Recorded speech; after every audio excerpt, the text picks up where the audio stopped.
Exercise konti. Just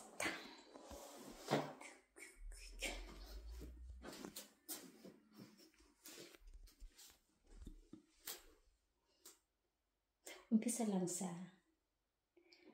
5 kg, 5 kg, 10 kg.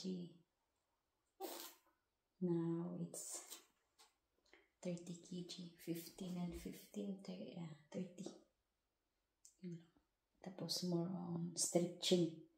Kasi sabi ng physio, yung dito ko ay matagal nang yung naninigas. So, kailangan ko ng binat-binat. Kasi kahit binat-binat from work, kasi iba daw yung binat-binat from work kasi dandun yung stress. So, kailangan daw yung workout na ma-release yung stress, yung parang ma-refresh yung sarili. Araw-araw hindi ako nang mabigat kasi ayaw ko yung maging bulky yung katawan, laki yung katawan ko. Yung lang, stretching. Yung stretching lang. Yan lang. Nakapata nga ako.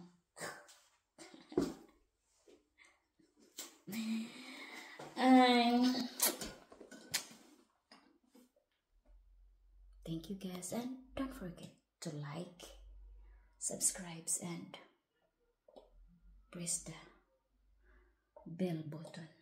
Bye.